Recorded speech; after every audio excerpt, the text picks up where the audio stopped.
Hello, my name is Andrew Hartman. I'm a junior studying computer engineering with the University of Idaho College of Engineering. Today I'm going to show you how to make a solar powered heater to explore how engineers harvest the energy of the sun.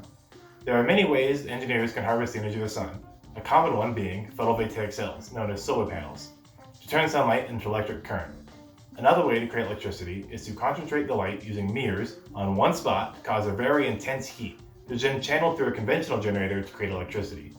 A third method used to harvest the sun is a solar water heater.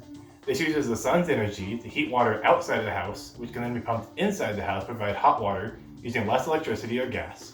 We'll be exploring these last two methods, seeing how the sun can be used to heat different materials.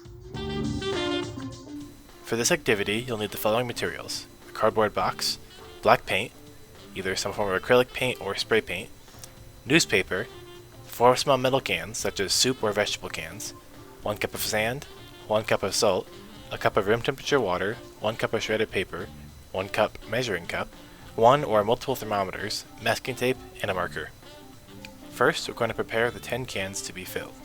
We will do this by tearing off a small piece of masking tape for each can. These will be labeled water, sand, salt, and paper. Once each can is labeled, set them aside to begin measuring out the materials to fill the cans. Measure 1 cup of room temperature water and fill the can labeled water.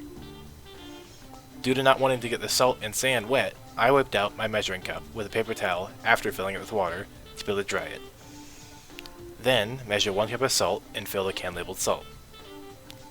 Measure 1 cup of sand and fill the can labeled sand. For the can labeled paper, tear/shred part of the newspaper and fill the can most of the way up. It is not really possible to measure 1 cup of paper. Once all the cans have been filled, it is time to take the first temperature measurement. If you have one thermometer, like I do, use it to measure the temperature of each material. Make sure to leave it in the material for a few seconds to let it read an accurate temperature. If you have multiple thermometers available, you can leave one in each can, so that measuring the temperature is very quick to read off of each thermometer. Record these temperatures as the starting temperatures for your materials. The cardboard box seen here, I had painted black the day before, so the paint had ample time to dry. Paint the whole outside of the box black using paint and a brush, or spray paint if you have access to it and have someone available to supervise.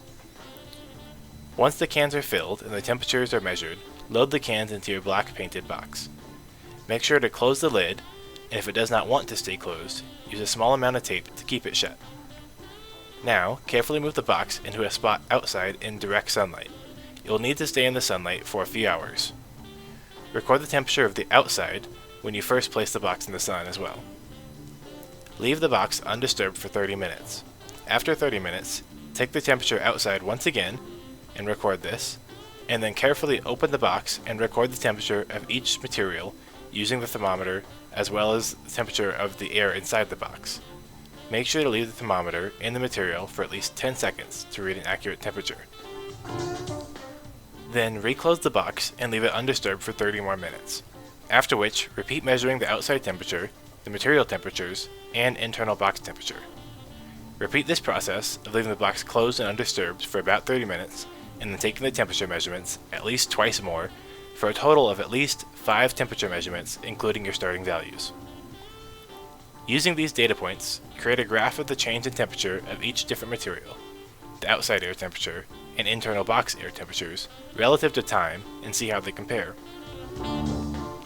Which material heated up the most? Why do you think that is? Which can heat up the least? What do you think that is? As your data and graph should show, it is possible to harvest the sun's energy to heat up materials.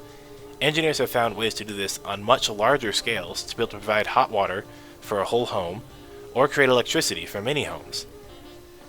I hope you enjoyed participating in this hands-on activity.